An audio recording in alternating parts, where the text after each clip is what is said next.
지난 역사를 통해 현재를 돌아보는 역사 평행이론, 날카로운 역사 인식으로 우리 사회를 분석하는 기자, 한국일보 김광원 기자 연결합니다. 기자님, 안녕하세요. 안녕하십니까. 추석 연휴 잘 보내셨어요? 예, 즐겁게 보냈습니다. 즐겁게? 전 일했는데. 외롭고 즐겁게 보냈습니다. 예, 알겠습니다. 자, 오늘은 어떤 이야기 준비해 주셨어요? 2021년 들어서 네. 정치판에서 가장 큰 뉴스라고 하면 저는 이준석 대표를 꼽고 싶습니다. 그렇죠. 이 보수 정당의 특성상 젊다는 것 자체가 걸림돌이 되었을 법도 하죠. 그렇죠. 그걸 모두 돌파하고 대표 자리를 꿰찼다는 게 참 놀랍습니다. 예. 사실 이제 이준석 대표가 등장을 하면서 2030들이 좀 정치에 관심을 갖게 된 계기 중 하나이기도 하죠. 그렇죠. 17일이 보니까 취임 100일째였더라고요. 네. 근데 이제 인터뷰에서 눈길을 끄는 멘트가 하나 있었습니다. 이렇게 말했습니다. 제가 읽어볼게요. 지난 100일 동안 무리로는 크게 드러나지 않았지만 제가 제안했던 변화 중 가장 많은 조직적 저항에 부딪혔던 것은 공직 후보자 기초자격 시험이었다. 그러니까 시험에 대한 저항이라는 건데요. 사실 이거는 반복되는 현상입니다. 그러니까 시험 거부라는 게 일종의 역사적 현상이라는 건가요? 예전에도 이런 게 많이 있었어요? 그렇죠. 바로 그렇습니다. 이 과거에는 모든 공무원을 시험이 아닌 면접으로 뽑았잖아요. 세습 권력이죠. 근데 세계를 그렇죠. 놓고 보면 최초의 필기 시험은 과거였습니다. 그러니까 우리나라에는 이제 신라의 독서 3분가부터 필기 시험이 시작됐고요. 네. 그 필기가 도입됐는데도 이제 예체용법을 그대로 이어가고 싶어하는 사람들이 있었습니다. 그러니까 어느 시대나 옛날 제도가 더 정당하고 효과적이다. 이렇게 믿는 사람들이 있기 마련이잖아요. 그렇죠. 그러니까 어떤 그 새로운 제도가 정착하기 전까지는 그 예전에 게 훨씬 공평했다. 이런 얘기들을 늘 많이 하죠. 그렇죠. 이게 과거가 도입됐어도요. 고려, 조선 모두 시험 이외의 방법으로 관리가 되는 법이 있었습니다. 그러니까 조선 시대에도 심지어 음서제도가 있었거든요. 네. 또 뭐 전쟁에서 공을 세우거나 하는 등의 방법으로 벼슬에 나가기도 했습니다. 근데 고려는 조선보다 더 많은 이들이 수저득을 받습니다. 당연히 이제 시험 출신하고 비교가 됐겠죠. 예. 그 시험의 대표가 누구냐? 서희였습니다. 이 과거 초기였거든요. 네. 당시 조정에서 가장 큰 세력은 황보 지역의 황씨 그리고 신라 육두품 출신들이었는데 서희는 과거에 합격한 말하자면 신세대였습니다. 그렇군요.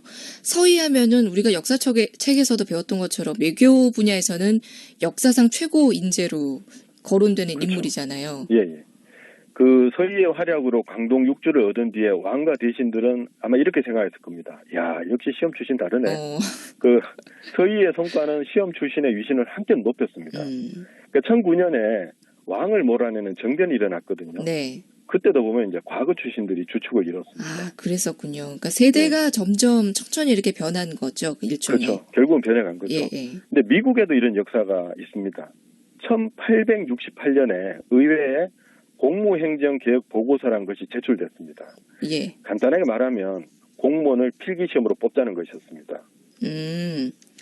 1868년이면 그렇게 오래된 것도 아닌데 한 200여 년 전인데 그때 필기시험 도입을 두고 그것도 미국에서 그거를 개혁이라고 했다는 게 되게 이상하기도 하고 좀 신기하게 들리는데요.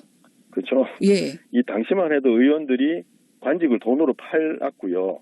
아니면 친분이 있는 사람들한테 제공했습니다. 그러니까 이런 특권을 내주기 싫었겠죠.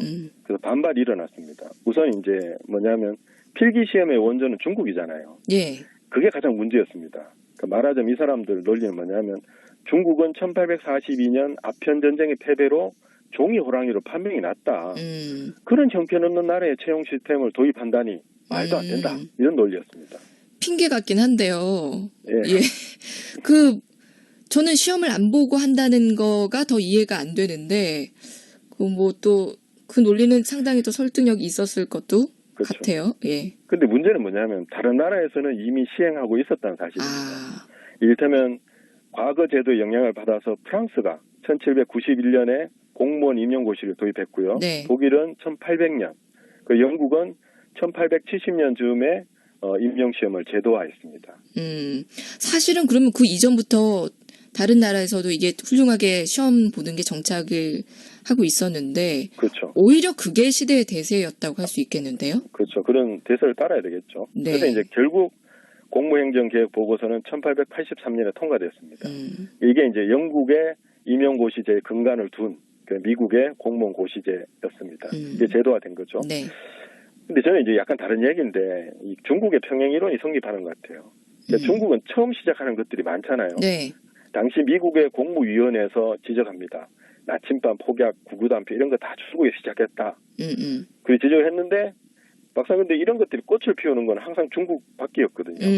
그래서 필기시험도 같은 패턴을 따르는 게 아닌가 이렇게 생각합니다. 그런 것 같기도 하네요. 그러니까 아무튼 뭐 그 필기시험이 정착하는데 긴 논쟁, 뭐 갈등이 있었고 긴 시간이 걸리고 그랬는데 네. 요즘 생각해 보면은 필기시험이 제일 사실은 공평하고 당연한 절차라는 생각이 들잖아요. 근데 생각보다 이게 시간이 오래 걸렸네요. 예. 그 지식을 정확하게 시험하는 걸 반대하는 사람들이 있습니다. 물론 모든 걸 다 시험으로 이렇게 판단할 수는 없잖아요. 그렇죠. 그래도 이제 좀 경륜, 경험 이런 걸 중시하는 분들이 있어요. 그럼 나이 많은 사공이 물기를 안다, 뭐 이런 말들이죠. 네. 독서 등으로 부주된 지식을 쌓는 것보다는 나만의 노하우, 오랜 경험에서 오는 직감 이런 게 탁월하다 믿는 거죠. 이럴 때면 신성 로마 제국의 초대 황제 샤를마뉴는 문맹이었습니다. 글자를 못 읽었어요. 그래요? 그러니까 47대 황제였던 지기스문트는 이런 일화를 남겼습니다. 이 황제가 이제 라틴어 문장을 구사했는데 어느 학자가 이걸 보고 문법적으로 틀렸다 이렇게 지적합니다. 그런데 이 사람이 이렇게 대답했습니다.